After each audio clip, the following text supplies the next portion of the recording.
Vous allez bien ce matin? Malgré l'hiver qui ne veut pas nous quitter.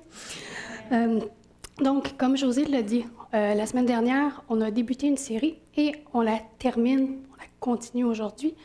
Donc, la semaine passée, c'était les bénédictions reçues à la conversion qui perdurent dans le temps, donc qui sont bien réelles et actives tout au long de notre vie chrétienne. Et aujourd'hui, nous allons voir donc la marche chrétienne et les bénédictions qui s'ensuivent également, donc entre ce qui est déjà accompli et ce qui est en cours, c'est-à-dire notre marche de disciples à la suite de Christ qui dure toute notre vie. Donc, les bénédictions qu'on a reçues sont vraies, même si on a encore un chemin à suivre, chemin qui débute à notre conversion. Donc, excusez-moi. Fait personnel, j'ai changé mes lunettes. Je sais pas, probablement que vous n'avez pas remarqué parce qu'elles sont excessivement similaires à celles que j'avais avant. Mais c'est juste assez pour décaler parce que je suis rendue à avoir des foyers progressifs. Hein? Je suis rendue là dans la vie. Donc, voilà. Donc, à notre conversion, nous sommes bel et bien une nouvelle personne qui a reçu Christ, qui s'est unie à Christ et qui a un cœur de chair. Mais nous ne sommes pas encore matures dans la foi, c'est-à-dire que nous avons encore un parcours à accomplir. Donc, et aujourd'hui, on va se concentrer sur cette marche avec Jésus qui a des hauts et des bas. Et cette marche, elle est ponctuée de joies qui peuvent être très intenses, mais aussi de défis. Donc, il y a des victoires et des luttes. Et le chemin que nous avons, eh bien, c'est un chemin de croissance et de transformation et de fidélité. Fidélité non seulement de nous envers Dieu, mais aussi de Dieu envers nous, parce que Dieu est fidèle. Hein? Sa présence va être avec nous tout au long de notre marche. Il sera à nos côtés. Donc, plus spécifiquement, on va regarder un passage dans Philippiens pour voir comment Paul décrit cette marche chrétienne et la métaphore de la course qu'il utilise. Et ensuite, nous allons voir quelques bénédictions que cette marche transformatrice nous amène, qui est l'histoire de toute une vie. Donc, commençons par lire Philippiens 3, versets 12 à 14. Donc, ce n'est pas que j'ai déjà remporté le prix ou que j'ai déjà atteint la perfection, mais je cours pour tâcher de le saisir, puisque moi aussi, j'ai été saisi par Jésus-Christ. Frères, je ne pense pas l'avoir saisi, mais je fais une chose, oubliant ce qui est en arrière et me portant vers ce qui est en avant.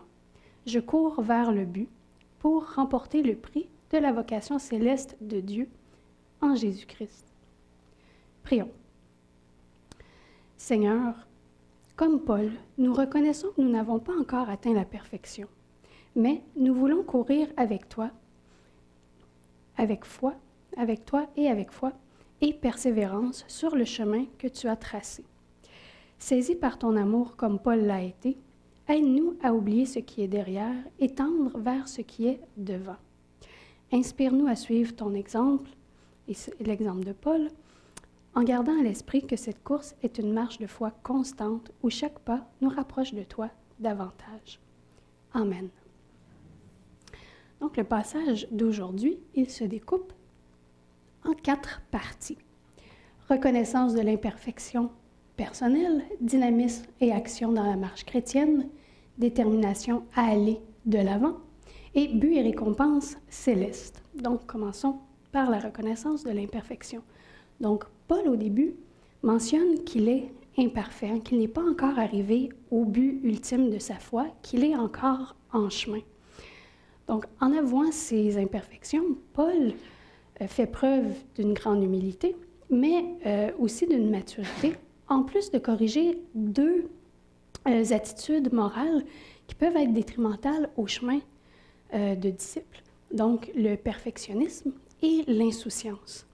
Le perfectionnisme, c'est de penser que par des méthodes spirituelles ou des rituels religieux, on peut atteindre la perfection rapidement. On a tous des disciplines spirituelles, c'est bien normal, mais on ne peut pas atteindre la perfection à travers ces disciplines-là et encore moins rapidement. C'est futile de penser que nous pouvons faire ça. Et l'insouciance, mais pour sa part, eh bien, c'est de ne pas activement et intentionnellement marcher sur le chemin. C'est plutôt de rester en pause parce que on peut penser de façon un peu arrogante qu'on a déjà accompli ce qu'il fallait faire et qu'on peut se la couler douce. Donc, nous devons garder un certain équilibre en nous rappelant que nous sommes imparfaits, que nous ne sommes pas arrivés à la ligne d'arrivée et qu'une marche chrétienne, eh bien, ça prend du temps. Donc, Paul n'est pas parfait, il l'avoue. Mais il veut se rapprocher le plus possible de la perfection. Mais il n'y est pas encore arrivé de son propre aveu. Lui qui pourrait s'enorgueillir de tout ce qu'il a accompli reste humble et à l'écoute de Jésus. Paul est encore sur la piste de course. Et afin d'arriver à son but, eh bien, il doit ressembler encore et toujours plus à Jésus. Il désire agir comme Jésus et suivre les plans qui sont prévus pour lui. Donc, il ne veut pas seulement connaître Jésus en théorie ou en intention, il veut le connaître en action, en pratique. Et c'est ce qu'il va mettre en pratique, justement, jusqu'à sa mort, en répandant la bonne nouvelle et en instruisant des églises, en s'accrochant à Jésus. Passons maintenant au dynamisme et action dans la marche chrétienne. Donc, cette section, c'est plus la réponse active de Paul à l'appel de Jésus, qui est illustrée par l'image de la course. Donc, pour être dans la course, qu'est-ce qu'il faut faire? Bien, il faut commencer la course. Il faut être présent sur la piste de course. Il faut chausser nos chaussures, s'étirer, prendre un élan et courir. Et c'est pas toujours facile. Pour ceux qui ont déjà fait un programme de course, le premier kilomètre, la première fois qu'on le fait, il peut sembler interminable. Et même parfois, on ne réussit pas à le compléter au complet à la course. Il faut alterner entre la course, le jogging et la marche.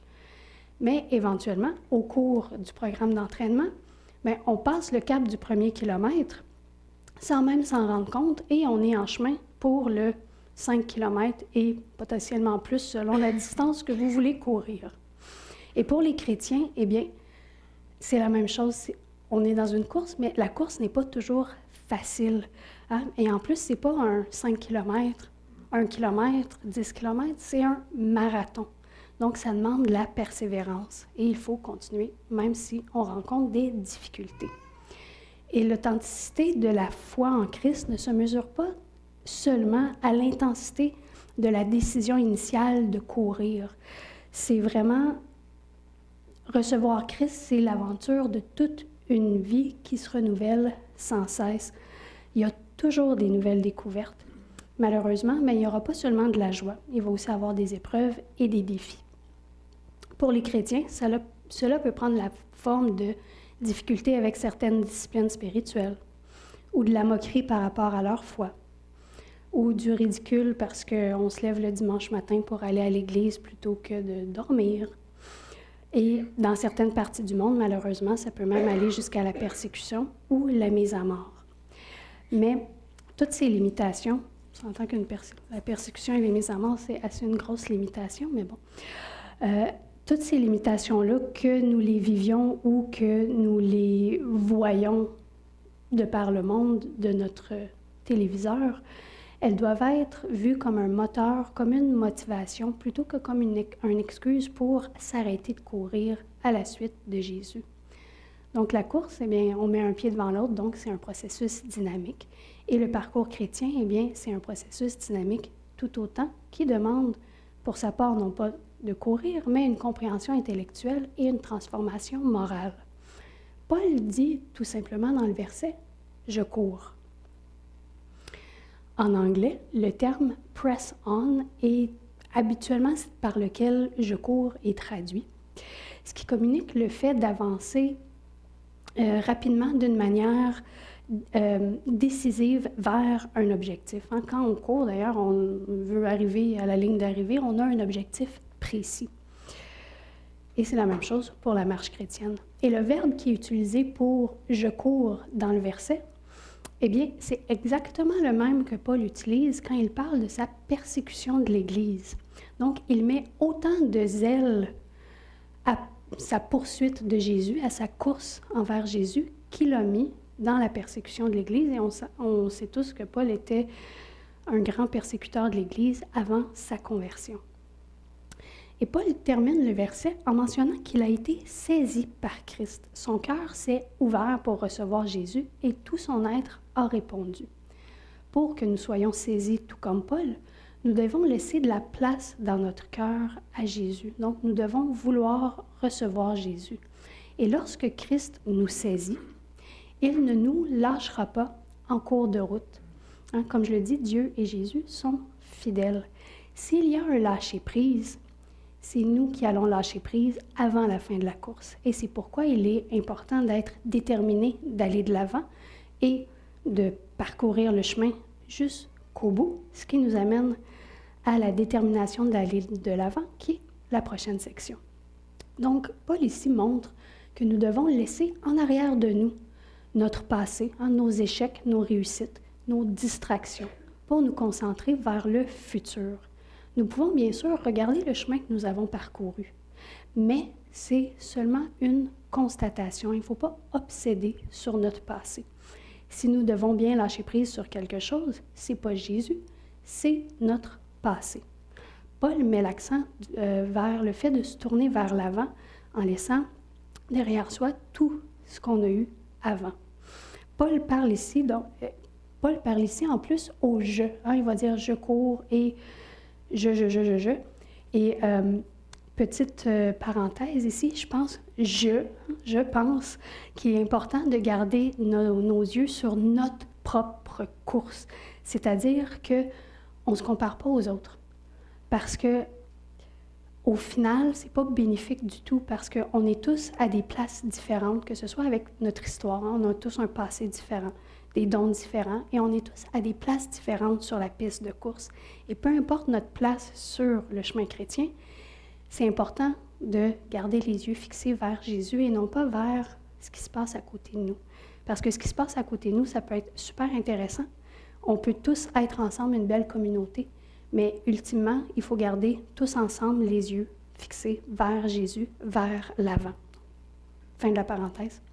Donc, Paul réalise qu'il ne se conforme pas suffisamment à son avis, à Christ, qu'il n'a pas encore compris la pleine portée de Christ. Et avec cette réalisation, eh bien, il a un but, une priorité. Refuser de regarder vers l'arrière. Oublier sa vie avant sa conversion. Oublier ses succès d'implantation d'église. Hein, il veut se vider la tête de tout cela afin de ne pas vivre une culpabilité inutile sur le passé parce qu'ultimement, il ne peut rien y changer et ne pas non plus s'enorgueillir de ses succès passés. Donc, il ne se laisse pas distraire. Il laisse ses fardeaux et ses réussites.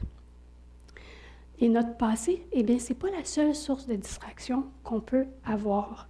La pression exercée par la culture dominante peut affaiblir ou éteindre l'enthousiasme et la détermination des chrétiens à s'épanouir.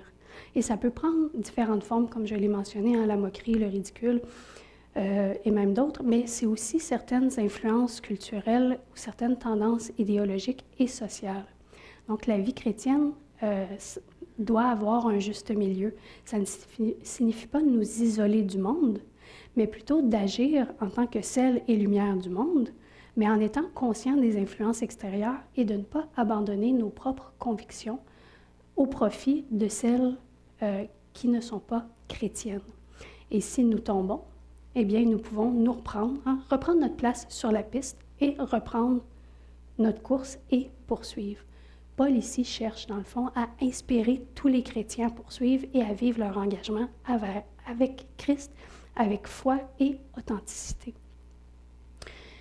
Pour la dernière partie, le but et la récompense céleste, eh bien, ça l'exprime finalement, le but, hein, donc l'objectif ultime, atteindre le but fixé par Dieu, qui est la vie éternelle en Christ. Et ce n'est que lorsque Paul verra Christ face à face qu'il sera totalement transformé et qu'il lui ressemblera totalement et pleinement. Et il en va de même pour nous. À chaque jour, nous devons intentionnellement choisir Christ. Suivre Christ, comme je le disais, c'est l'histoire de toute une vie. C'est un marathon, c'est pas un sprint. Nous devons prendre exemple sur la tortue, si vous avez déjà lu la fable du lièvre et de la tortue. La tortue, elle, part et avance sans s'arrêter, sans regarder en arrière. Chaque pas est motivé par le fait de vouloir passer la ligne d'arrivée. Tandis que le lièvre, lui, qui est un peu arrogant, on va le dire comme ça, a un très bon départ, mais il se laisse distraire en cours de route et au final, il perd la course. Le fait d'être constant, tout comme la tortue, de continuer d'avancer, eh bien, c'est un signe de maturité et de sagesse. C'est la preuve que nous sommes déterminés à rester sur le chemin de foi à la suite de Jésus. Et être imparfait, ça ne devrait pas nous décourager d'entrer dans la course si nous ne sommes pas encore dans la course ou de courir si nous sommes déjà sur la piste de course. Peu importe où nous sommes tous en train de grandir. Et tout comme Paul, c'est seulement lorsque nous verrons Christ face à face que nous serons totalement transformés et que nous ressemblerons à Jésus parfaitement. Et au fait, pourquoi courons-nous? Pourquoi désirons-nous grandir et continuer d'avancer? Quel est le prix? Eh bien, c'est la vocation céleste de Dieu en Jésus, selon Paul. Donc, en courant, nous répondons à l'appel de Dieu. Et Christ est le moteur du Verbe de deux façons. En courant vers lui, nous entrons en relation intime avec lui, et en courant avec lui, nous nous transformons dans un processus dynamique qui évolue constamment pour éventuellement obtenir le salut éternel. Et ce qui est merveilleux dans cette course, c'est qu'il n'y a pas de podium première.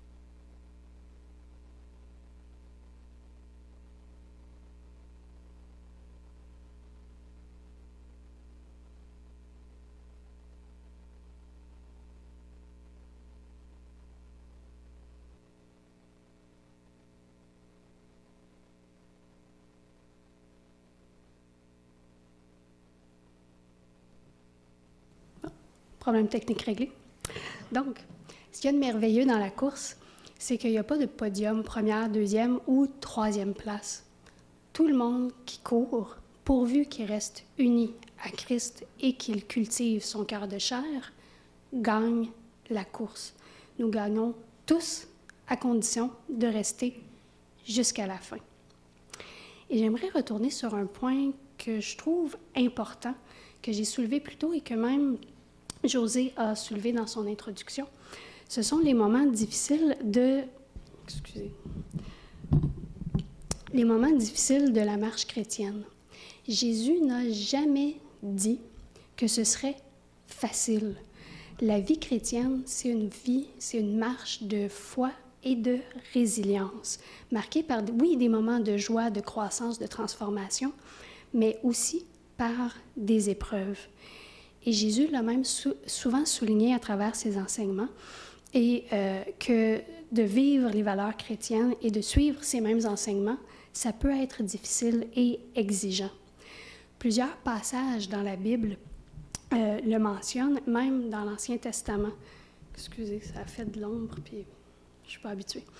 Donc, et même si vous relisez les béatitudes en Matthieu 5, vous n'y retrouverez jamais la béatitude « Heureux ceux qui me suivent, car leur vie sera facile et prospère selon les critères humains. » Ce n'est pas dans Matthieu 5. Pourquoi? Et même parce que ce n'est pas vrai. Bon.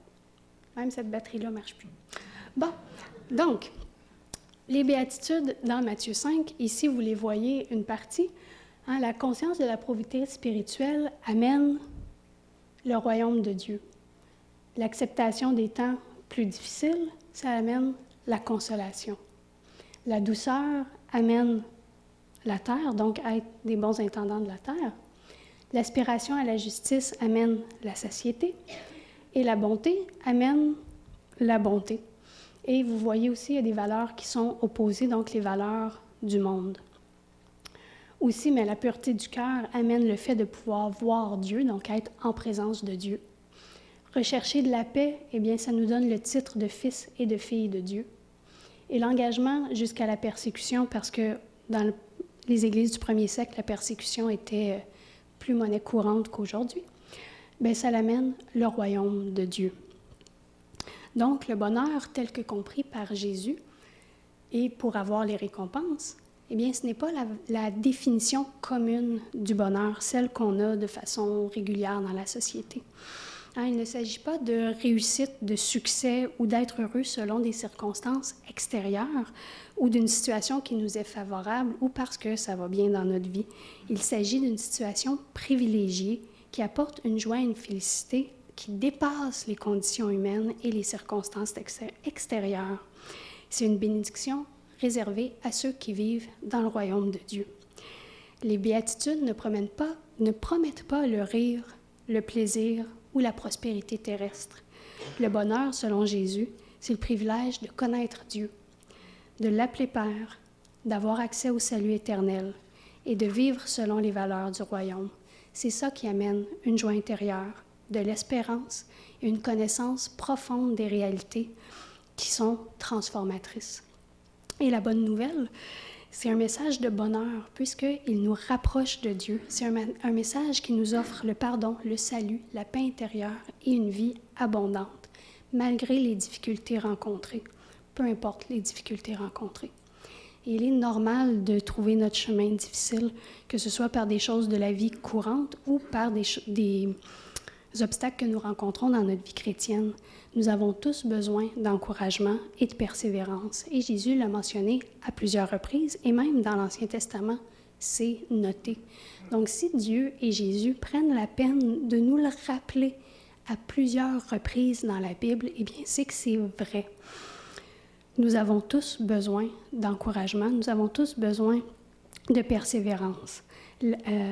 Et un des passages que je trouve les plus beaux sur l'encouragement, le besoin de renouvellement et l'espérance, eh bien, c'est Ésaïe 40, où il est dit « Il, qui est Dieu, donne de la force à celui qui est fatigué, et il augmente la vigueur de celui qui tombe en défaillance. Les adolescents se fatiguent et se lassent, et les jeunes hommes chancellent, mais ceux qui se confient en l'Éternel renouvellent leur force. Ils prennent leur vol comme des aigles. Ils courent, mais ne se lassent point. Ils marchent et ne se fatiguent point. » Donc, ce passage montre bien que les chrétiens peuvent ressentir de la fatigue et défaillir, mais aussi que Dieu est toujours là pour les soutenir et les renouveler. La perfection humaine, elle est impossible à atteindre. Nous avons tous besoin de Dieu et vivrons tous des moments difficiles, c'est normal, et Dieu le reconnaît. Et il nous offre sa force comme soutien pour que nous puissions renouveler nos énergies et continuer notre marche à la suite de Jésus. Donc, le chemin de disciple en est un de croissance et de dépendance continue envers Dieu. Nous avons tous, sans exception, besoin de croître, de grandir, de se rapprocher de Dieu. Et le besoin de transformation et de maturité spirituelle est également un sujet qui est abordé dans la Bible, entre autres en 1 Pierre et 2 Pierre, où il est dit « Désirez comme des enfants nouveau-nés le lait spirituel et pur, afin que vous croissiez pour le salut. » Donc, on a besoin de croissance. Mais croissez dans la grâce et dans la connaissance de notre Seigneur et Sauveur Jésus-Christ. À lui soit la gloire maintenant et pour l'éternité. Amen. Donc, on est et on a besoin de lait pour éventuellement avoir de la nourriture. C'est normal de ne pas tout avoir dès le début. Et on peut même passer par le célèbre passage dans Jacques. « Mes frères, regardez comme un sujet de joie complète les diverses épreuves auxquelles vous êtes exposés, sachant que l'épreuve de votre foi produit la patience, mais il faut que la patience accomplisse parfaitement son œuvre, afin que vous soyez parfaits et accomplis, sans faillir en rien. » C'est quand même en anglais, on dirait a tall order, mais en Dieu, tout est possible. Et sans oublier l'Épître aux Hébreux. Courons avec persévérance dans la carrière qui nous est ouverte en ayant les regards sur Jésus qui suscite la foi et mène à la perfection. Donc, nous cherchons tous à atteindre la perfection en ayant une foi solide, tout en sachant que nous ne pouvons que nous rapprocher de la perfection, c'est-à-dire d'une vie sans péché, mais que ça reste hors de portée humaine, puisque pour l'instant, nous ne vivons pas encore dans la gloire complète de Dieu. Alors, il est important de ne pas se laisser convaincre par nos propres discours limitateurs, par nos erreurs ou par la pression extérieure qui nous dit que nous n'avons pas le droit à l'erreur, que nous devons être parfaits dès le début, que nous n'avons pas à grandir. Paul, un grand de la foi, disait lui-même ne pas être arrivé, alors que plusieurs le regardaient avec beaucoup d'admiration. Lui-même n'était pas encore arrivé, il était encore en chemin. Alors, pourquoi nous-mêmes, nous nous imposons cette pression qui est injuste? Si nous étions parfaits, nous n'aurions pas besoin de Jésus. Son sacrifice aurait été inutile. Donc, il faut s'attacher à Jésus, lui laisser de la place pour œuvrer en nous. Il faut garder notre focus sur Dieu. Et lui-même nous aidera dans nos moments difficiles. Si nous en rencontrons, eh bien, comme je le disais, c'est tout à fait normal. Et il ne faut pas oublier que des mauvaises journées font partie de la vie, même d'une très bonne vie. Des moments difficiles, on en a tous. Et à ce moment, nous devons nous rappeler que nous avons des frères et sœurs dans la foi pour nous aider, Dieu pour nous renouveler, Jésus pour nous soutenir et l'Esprit pour nous guider. Et quelles sont les bénédictions que nous rencontrons, chemin faisant, lorsque nous sommes disciples? Eh bien, il y en a plusieurs qui ont été nommés dans les versets précédents, mais voici une liste non exhaustive. Donc, la sagesse. La sagesse, telle que mentionnée dans le Nouveau Testament, elle a des traits pratiques et elle est donnée par Dieu. La vraie sagesse doit contenir la révélation de Dieu pour être vraie. C'est la seule vérité qui peut traiter des questions spirituelles. Et la sagesse est nécessaire pour tout chrétien afin de bien comprendre et percevoir les plans de Dieu. Donc, avec cette sagesse-là, on peut reconnaître où on est et s'accrocher au salut éternel comme but final et aussi de se comporter de manière digne selon les valeurs chrétiennes et user de discernement dans des situations difficiles. Et n'oublions pas que Christ lui-même, il est dit en Luc, Christ a lui-même grandi en sagesse. Donc, à l'image de Jésus, nous-mêmes devons grandir en sagesse. Nous ne sommes pas les mêmes chrétiens au début de notre marche qu'au milieu, qu'à la fin. Après un parcours de quelques années, nous avons grandi. Nous commençons en tant qu'enfants et maturons et acquérons de la sagesse en cours de chemin.